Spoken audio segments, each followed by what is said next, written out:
11th 12th से ज़्यादा selections होते हैं या ड्रॉपर्स के ज़्यादा सिलेक्शंस होते हैं? वो एक क्लासरूम में कितने बच्चों का बैच रहता है? कौन कौन सी फैकल्टीज़ हैं आपके यहाँ? सर फिजिक्स में जैसा कि नोत्री सर हो गए, ये काकादू की सर टॉप फैकल्टीज़ हैं। और नीट के बच्चे जो हैं अभी बहुत परेशान हैं जी जी।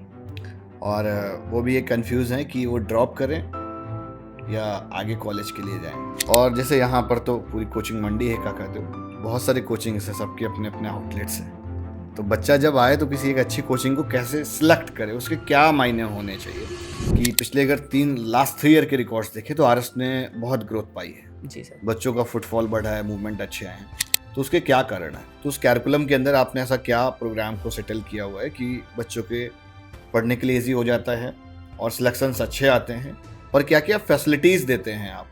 सर फैसिलिटीज़ जैसा कि हॉस्टल भी दे रहे हैं, जी सर, लाइब्रेरी भी दे रहे जी हैं। हॉस्टल, हाँ। लाइब्रेरी, ऐप का एक्सेस, अगर बच्चा किसी दिन नहीं आ पा रहा है रिकॉर्डेड लेक्चर ऐप पे मिल रहा है। साथ में सर सबसे बड़ा डाउट एरिया। रैंक से याद आ गया, क्योंकि अभी जेई मेंस का रिजल्ट भी आया कुछ जी। दिन पहले ही। आपके यहाँ से कितने रिजल्ट्स गए? बच्चा आपके पास में 1 साल 2 साल 3 साल 4 साल ड्रॉप करता है और आपकी ही कोचिंग में पढ़ता है जी और उतने ही पैसे पे करता है हर साल लगातार। जी। और कोचिंग इंस्टीट्यूट कभी आइडेंटिफाई नहीं कर पाते हैं या कभी उसके पेरेंट्स को बुला के ये नहीं बोलते हैं कि उसके पेरेंट्स को एटलीस्ट ये कन्वे करना चाहिए कि भाई बच्चा सर इतने साल से ड्रॉप कर रहा है या कैपेबल नहीं है। जी। तो आप लोग इस तरह से शॉर्टलिस्ट करते हैं, कोई तरीका है आपके पास? देखिए सर अभी या आप भी फीस लेते रहते हैं? सर मतलब Covid NEET a kind of scoring exam माना जाता था कि आप जितनी अच्छी स्कोरिंग कर ले जाएंगे, वो एक्यूरेसी और स्कोरिंग का जी जी 2 चीज़ों का गेम था। बट इस बार से जो नीट का पैटर्न रहा है उससे मुझे लग रहा है काफ़ी गेम चेंज हो गया है। सर बहुत अच्छा भी हुआ है सर। इससे क्या है, जो बच्चा तैयारी कर रहा था, जैसा कि सर देख रहे होंगे 2 साल 3 साल 4 साल से बच्चे तैयारी कर रहे थे, तो सर अब जो बच्चा जेन्युइन है सर, देखिए सर मुझे लग रहा पेपर का लेवल अच्छा करना भी चाहिए, क्योंकि सर जिसमें जो प्यूरीफाई स्टूडेंट्स हो जाएंगे। डॉक्टर्स बना रहे हैं, मजाक नहीं जी है। मजाक नहीं कर रहे हैं sir. Hello student and parents, आप सभी कैसे हैं? उम्मीद करता हूँ सारे बढ़िया होंगे, क्योंकि भाई अभी जेई एडवांस का एग्ज़ाम भी ओवर हो चुका है और नीट का एग्ज़ाम भी हाल ही में ख़त्म हुआ है।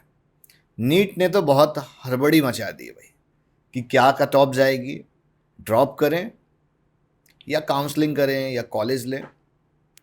तो आज का जो डिस्कशन होने वाला है, वो पॉडकास्ट जो होने वाला है, बहुत खास होने वाला है। तो पूरा इसको ज़रूर देखें, अंत तक देखें। आज के जो हमारे गेस्ट हैं, शोभित शुक्ला सर हैं, CEO and founder of RS coaching institute, जो कि आईआईटी जेई नीट और डिफेंस सेक्टर में कोचिंग्स को रन कर रहे हैं।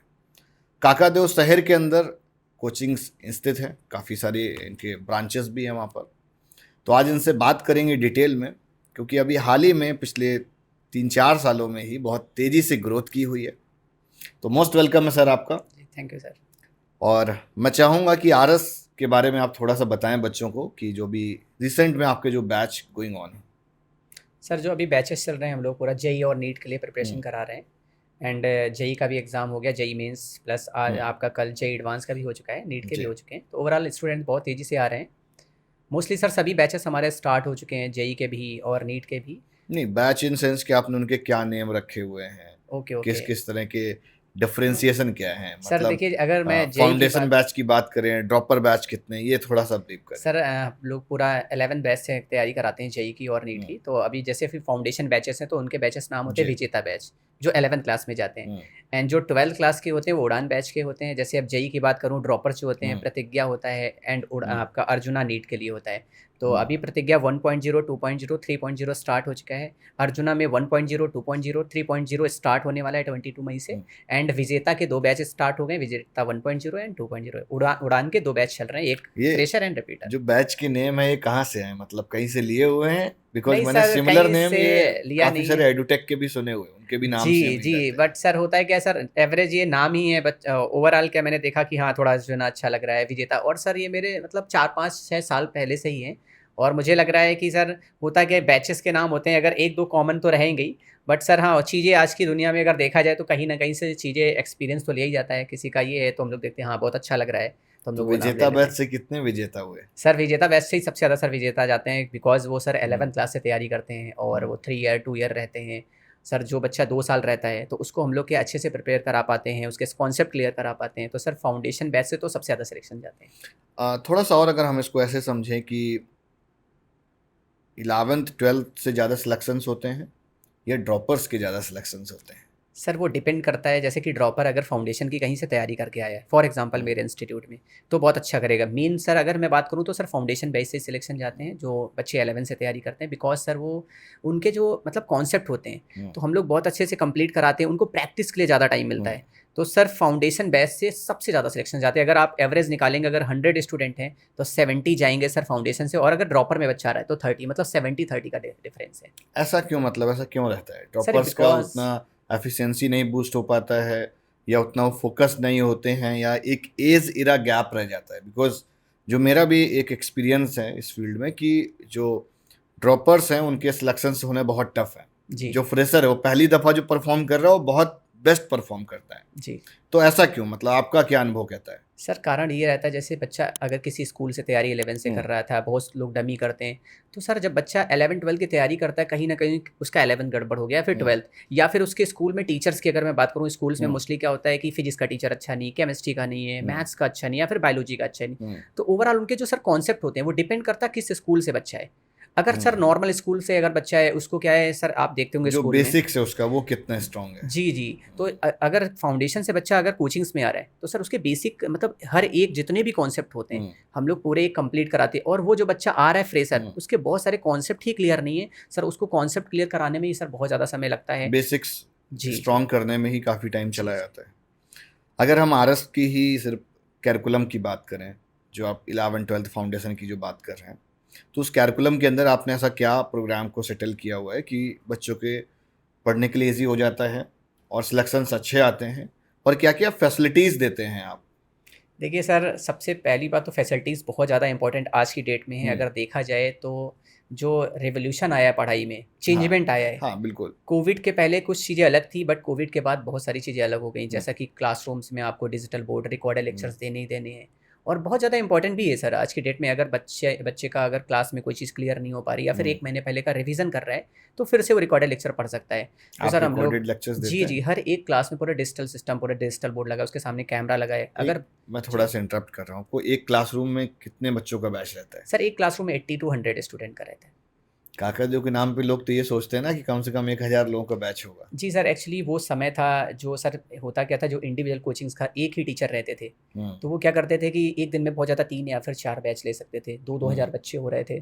तो सर कैटेगरी अगर मैं डिवाइड भी करूँगा तो 500। बट अभी कंबाइंड कोचिंग जैसे हमारी है, तो यहाँ पे 3 से 4 टीचर फिजिक्स के जो काकादेव की टॉप फैकल्टीज़ हैं, तो अब हम लोग डिवाइड कर सकते हैं बैचेस को। कौन कौन सी फैकल्टीज़ हैं आपके? सर फिजिक्स में जैसा कि अनंत अग्निहोत्री सर हो गए, एंड आपके विशाल शर्मा सर हो गए, रविंदर यादव सर हो गए, ये काकादू की सर टॉप फैकल्टीज़ हैं। तीनों लोग अपनी अपनी पहले कोचिंग चलाते थे, और मे भी शायद नाम भी सुना होगा, हाँ। बहुत ही पॉपुलर नाम है, और बहुत सारे बच्चे डॉक्टर और इंजीनियर इन लोगों ने बनवाए हैं। साथ में अगर मैं केमिस्ट्री की बात करूँ, निर्मल वर्मा सर हो गए, एंड आपके साउथ सर हो गए, अस्तित सर हो गए, और मैथमेटिक्स की बात करूँ राघवेंद्र शुक्ला सर, एंड उसके बाद नवीन सर हो गए, और बहुत बेस्ट फैकल्टीज़ हमारे इनके अंडर में भी हैं। बट अगर मैं कानपुर के काकादू की टीचर्स की बात करूँ, ये हो गए। साथ में बायोलॉजी में आदित्य शंकर सर हो गए, अब्दुल सर हो गए। इन लोगों ने सबने अपनी कोचिंग चलाई है, मतलब समझ कि ये गया। 11 से 12 कोचिंग्स को मिला के आरएस इंस्टीट्यूट सर बने। ठीक बात कि काफ़ी सारे लोगों का एक टीम वर्क होता है, दिन तभी अच्छा आउटपुट जी आता सर। है। फैसिलिटीज़ क्या क्या दे रहा है आरएस? सर फैसिलिटीज़ जैसा कि हॉस्टल भी दे रहा है, जी सर, लाइब्रेरी भी दे रहा जी है। हॉस्टल, हाँ। लाइब्रेरी, ऐप का एक्सेस, अगर बच्चा किसी दिन नहीं आ पा रहा है, रिकॉर्डेड लेक्चर ऐप पे मिल रहा है। साथ में सर सबसे बड़ा डाउट एरिया, सबसे बड़ी सर काकादो में कमी थी कि सर डाउट एरिया नहीं रहता था, डाउट सॉल्विंग का जी। पार्ट नहीं रहता था। और आरएस इंस्टीट्यूट ने एक फ्लोर पे डाउट एरिया बनाया है, मतलब प्रॉपर वहाँ टीचर बैठे रहते हैं, बुक्स भी लगी हैं। क्योंकि सर होता क्या है, जो हम लोग बुक्स देते हैं 6000 की, 7000 की, बट बहुत सी ऐसी बुक्स हैं जो सर 14,000 की अगर पूरी बुक्स में खरीदूँ, तो सर वहाँ पे लाइब्रेरी में एक तरफ से पूरी महंगी महंगी बुक्स लगी हैं, बच्चा वहाँ पे जाके पढ़ सकता है, बट उसके अंदर बच्चा वही जा सकता है जो सुपर 30 में आता है। अगर एक क्लास में 100 स्टूडेंट या 80 स्टूडेंट है, जो क्लास का टॉपर 30 है, अब वो वेरिएशन भी रहता है, ऐसा नहीं कि 70 को मौका नहीं मिलेगा, नेक्स्ट टेस्ट में जो 30 में आ रहा है उसको मिलेगा। तो इससे ये रहता है जो 50 स्टूडेंट बचा हुआ है या 60 स्टूडेंट रिमेनिंग, वो बच्चा मेहनत कर रहा है, और जो 30 वाला है वो कहीं ना कहीं अपनी रैंक को स्टेबल करने के लिए और मेहनत कर रहा है सर, तभी रैंक्स जाती है। तो सर 2 तरीके की लाइब्रेरी हैं हमारे यहाँ। रैंक से याद आ गया, क्योंकि अभी जेई मेंस का रिजल्ट भी आया कुछ दिन जी। पहले ही। आपके यहाँ से कितने रिजल्ट्स गए? सर 99 के अबव लगभग सर 25 to 30 स्टूडेंट थे। एंड अगर मैं टॉप रैंक की बात करूँ 99.94 दिव्या गुप्ता और 100 परसेंटाइल फिजिक्स में, और अर्पित बच्चे का भी 100 परसेंटाइल गया था 99.90। फिजिक्स ये में top 100 rank। परसेंटाइल? जी, 2 बच्चों का फिजिक्स में 100 फिजिक्स तो बहुत टफ माना जाता है। जी सर, बट इस बार पेपर इजी आया था। अगर मैं बात करूँ बहुत टफ नहीं था फिजिक्स का। जेई मेन में? जी जी नहीं तो जी नीट वाले देखेंगे कंफ्यूज हो जाएंगे। सर नीट का भी नीट अगर नीट पे आ रहा हूँ। जी जी आप जैसे जेई जब रन करते थे जी जी तो जेई से फिर आप नीट में कैसे आए? सर, आपको कब ऐसा लगा कि हम नीट की भी शुरुआत करें? एक्चुअली सर हुआ क्या, जो कानपुर की टॉप फैकल्टीज़ हैं आपको पता है, जो फिजिक्स पढ़ा रहा है वो सर आईआईटी नीट दोनों पढ़ा रहे हैं। अगर किसी को कोचिंग मैंने टेक ओवर की आईआईटी के लिए, तो मैं देख रहा हूँ, बोला सर मैं तो नीट भी सर पढ़ाऊंगा तो मैं यहाँ पढ़ा सकता हूँ। तो मैंने कहा हाँ ठीक है। पहले तो सर प्लान था नीट जेई का ही, नीट का ऐसा कुछ सोचा नहीं था। बट सर मैंने देखा कि वो कोचिंग चला रहे हैं, वहाँ पे गलती से 2-3 बच्चे चले जा रहे हैं, तो उसमें टीचर्स की गलती नहीं रहती थी, बच्चे नहीं बताते थे। उनको क्या हाँ पता है कि मुझे आनंद सर से पढ़ना ही है। फीस आरएस इंस्टीट्यूट की कंबाइंड में थोड़ी सर ज़्यादा रहती है, तो वहाँ पे कहीं ना कहीं कम फीस में एडमिशन हो रहा है, तो इसलिए सर बच्चे क्या है मूव कर रहे थे। प्लस टीचर्स क्या है सर पूरा टाइम नहीं दे पा रहा था कोचिंग में। वो अपनी भी कोचिंग में दे रहा था, आरएस में भी टाइम दे रहा था। इस वजह से मैंने सोचा जब नीट के भी टीचर्स हैं तो सभी को सर, जो हमारे टीचर्स थे, मैंने कहा अब आपको एक ही जगह पढ़ाना है और एक ही जगह बैठना है। ये रिजॉल्व हो गया मतलब? जी, मतलब जो टीचर सर होता है कि जैसे आप पढ़ रहे हैं या कोई स्टूडेंट पढ़ रहा है, अब पता चल रहा है क्लास लेके टीचर चला गया, तो सर उसमें क्या है बहुत से डाउट्स बच्चों के रह जाते हैं, फिर किससे पूछेगा? और सर सेम टीचर से जब डाउट्स पूछेगा तो ज़्यादा बेटर रहता है। इसलिए सर क्योंकि उसको कंसेप्ट तभी क्लियर जी, मैंने बोला सर आप लोग यहीं पढ़ाइए, नीट का भी मैं स्टार्ट करता हूँ। तो नीट की शुरुआत हो गई और इस बार नीट ने तहलका मचा रखा है। जी, मतलब वो तो आपके यहाँ से कितने सिलेक्शंस होने वाले हैं सर इस बार? अगर मैं देखूं सर आपको, जैसा कि मैंने बताया, हो रहे हैं बड़े बड़े कोचिंग्स वाले बोल रहे हैं कि 5 सर अगर मैं इतनी कट ऑफ जाएगी। हाँ। अपना सबसे ज़्यादा पॉजिटिव मानूं कि मेरे पास जो जेई के टीचर्स थे, आपको पता है कि सर अगर टीचर अगर जेई का है तो कहीं ना कहीं उसके अंदर थोड़ा सा टच आएगा, अच्छे लेवल का पढ़ाएगा। तो सर जेई में अच्छी खासी फिजिक्स आती है। लेवल ऑफ स्टैंडर्ड जिस बार नीट का है वो लेवल ऑफ फिजिक्स वाला है और जे एडवांस वाला है, मेन और एडवांस वाला। तो सर मेरे यहाँ जो टीचर्स थे उन्होंने पहले से प्रिपेयर करा रखा था कि इस लेवल का पेपर देखिए सर, पिछली बार अगर 2-3 सालों से 4 सालों से देखें तो कोविड के पास से थोड़ा इजी पेपर आ रहा था। मैं अगर देखूँ इजी टू मॉडरेट आ रहा था। तो लोगों ने सोचा नहीं ठीक है, अब एनसीईआरटी के बाहर पेपर नहीं आएगा, अब इसी के अंडर में आएगा, बाहर से कुछ भी नहीं आएगा। बच्चों के अंदर ऐसी चीज़ें डाली गई। बट सर जो बाहर से आया क्या? हाँ सर, बाहर से सर जेई एडवांस का एक क्वेश्चन आया। अगर मैं फिजिक्स की बात करूँ, जेई मेंस लेवल के क्वेश्चन और जेई एडवांस का तो ऐसा जो 2023 में आया था वही सेम क्वेश्चन आया। और सर अगर मैं जेई मेंस की बात करूँ, कम से कम 4 से 5 क्वेश्चन थे जो फिजिक्स में आए। उसके बाद अगर बायोलॉजी की बात करूँ 10 क्वेश्चन ऐसे थे, बहुत ज़्यादा लेंदी थे स्टेटमेंट वाइज जो क्वेश्चन थे। तो सर ओवरऑल जो पेपर सर आया था, तो सर जैसा कि लास्ट ईयर मैं बात करूँ 720 में बहुत सारे बच्चों के 720 गए थे। तो एक ये बनाया, तो बहुत हलवा था। जी, हलवा था सर। बहुत लोगों ने बोला कि नहीं बहुत से सेंटर्स पे चीटिंग हो गई, उससे आगे। बट सर नहीं, ऐसा नहीं, कुछ बहुत से बच्चों के आए भी हैं जो प्रिपेयर थे, जेन्युइन भी रहे होंगे, जेन्युइन भी आए थे। तो सर पेपर इजी था, इसलिए उन लोगों ने सोचा अगर इस बार भी ऐसा अगर हो गया, बहुत से बच्चों का गए, तो गलती से फिर से वही मुहिम ना चला दी जाए। तो इस वजह से वो अपने आप को बचने के लिए जो है कि हाँ अब पेपर का थोड़ा लेवल बढ़ाया जाए। जैसा कि सर कोविड से पहले पेपर का इसी तरीके से लेवल रहता था, बहुत ईजी रहता था। जी जी, मतलब सर मतलब NEET a kind of scoring exam माना जाता था कि आप जितनी अच्छी स्कोरिंग कर ले जाएंगे, वो एक्यूरेसी और स्कोरिंग का जी 2 चीज़ों का गेम था। बट इस बार से जो नीट का पैटर्न रहा है उससे मुझे लग रहा है काफ़ी गेम चेंज हो गया है सर। बहुत अच्छा भी हुआ है सर। इससे क्या है, जो बच्चा तैयारी कर रहा था, जैसा कि सर देख रहे होंगे 2 साल 3 साल 4 साल से बच्चे तैयारी कर रहे थे, तो सर अब जो बच्चा जेन्युइन है, सर देखिए सर मुझे लग रहा पेपर का लेवल अच्छा करना भी चाहिए, क्योंकि सर जिसमें जो प्यूरीफाई स्टूडेंट्स हो जाएंगे। डॉक्टर्स बना रहे हैं, मजाक नहीं है, मजाक नहीं कर रहे हैं सर। तो नीट का क्या कट ऑफ जाएगा? सर कट ऑफ तो अब अगर देखा जाए, जैसा कि सर पूरा पेपर देखा गया और मेरी टीचर से बात हुई है और स्टूडेंट से भी बात हुई है, जिन बच्चों का 700 आ रहा था, 705 आ रहा था, उन बच्चों का 630 आ रहा है, 620 आ रहा है। मतलब कंफर्म था कि उनका 700 प्लस जाएगा ही जाएगा। सर मैं अगर कट ऑफ की बात करूँ 550 to 570 के बीच से, मतलब 570 प्लस तो नहीं जाएगा, हाँ 550 अंडर रहेगा, बट इसके सर बीच में लाई कर रहेगा। ठीक है, ये कट ऑफ आपने बताया जी। और नीट के बच्चे जो हैं अभी बहुत परेशान हैं। जी जी, और वो भी एक कंफ्यूज हैं कि वो ड्रॉप करें या आगे कॉलेज के लिए जाएं। सर अच्छा क्वेश्चन है, इसको आप कैसे आइडेंटिफाई करेंगे? बिकॉज कुछ बच्चे ऐसे होते हैं जो मल्टी टाइम्स ड्रॉपर हैं जी जी, और वो आज फिर ड्रॉप होने वाली सिचुएशन में स्टैंड कर रहा है जी जी। तो ऑन दैट केस आपका ओपिनियन क्या है? देखिए सर, मैं कहूँगा अगर अभी रिजल्ट आता है और उसके बाद अगर सर 50-100 मार्क्स के अगर आप रह जाते हैं कि नहीं हमारा नहीं हो पा रहा है, तो उन्हें सर ड्रॉप लेना चाहिए। अगर उन्हें लग रहा है 200 का 300 का बिग डिफरेंस है, तो सर मुझे लग रहा है कि उन बच्चों को ड्रॉप ना लेके और भी सारे बहुत से अच्छे कॉलेज हैं, उनमें एडमिशन्स लेना चाहिए और वो बेटर कर सकते हैं, क्योंकि सर अब पेपर का लेवल इसी तरीके से आएगा। अब ये ना बच्चे सोचें कि नहीं पेपर अब इजी फिर से आएगा। मतलब इस बार एनटीए ने ट्रेडमार्क सेट सर कर दिया है कि 100% अब सर पेपर आएगा, तैयार रहो अच्छी चीज़ों जी के लिए। प्रिपेयर रहना पड़ेगा, बच्चों को पढ़ाई ऐसी करनी पड़ेगी। एक और बड़ा प्रश्न है, और वो मैं लगभग सारे कोचिंग इंस्टीट्यूट फाउंडर से पूछता हूँ कि नीट के लिए स्पेशली, क्योंकि नीट में कोई नंबर ऑफ अटेम्प्ट क्राइटेरिया नहीं है। जी बच्चा आपके पास में 1 साल 2 साल 3 साल 4 साल ड्रॉप करता है और आपकी ही कोचिंग में पढ़ता है, जी और उतने ही पैसे पे करता है हर साल लगातार। जी और कोचिंग इंस्टीट्यूट कभी आइडेंटिफाई नहीं कर पाते हैं, या कभी उसके पेरेंट्स को बुला के ये नहीं बोलते हैं कि उसके पेरेंट्स को एटलीस्ट ये कन्वे करना चाहिए कि भाई बच्चा सर इतने साल से ड्रॉप कर रहा है या कैपेबल नहीं है, तो आप लोग इस तरह से शॉर्टलिस्ट करते हैं? कोई तरीका है आपके पास? देखिए सर अभी या आप भी फीस लेते रहते हैं? नहीं सर, ऐसा तो नहीं, कोई भी कोचिंग अगर होगी तो सर मुझे नहीं लग रहा एडमिशन के लिए मना करती होगी, क्योंकि सर मैं यहाँ बैठा हूँ, ये बच्चे वीडियो भी देख रहे होंगे, जो चीज़ जेन्युइन है। बट सर आपने बहुत अच्छा क्वेश्चन किया है। मुझे ऐसा लग रहा है कि अगर बच्चे के मार्क्स नहीं इंप्रूव हो रहे हैं 2-3 सालों में, तो उसे गाइड कर देना चाहिए कि बेटा और भी आपके पास ऑप्शंस हैं। तो सर अगर जो बच्चा कर सकता है, क्योंकि टीचर को पता रहता है, कोचिंग वालों को पता रहता है ये बच्चा इंप्रूव कर रहा है, क्योंकि फर्स्ट ईयर में इतना आया, सेकंड ईयर में इतना आया, थर्ड ईयर में इतना आया, तो सर इंप्रूव कर रहा है तो उसे मौका देना चाहिए।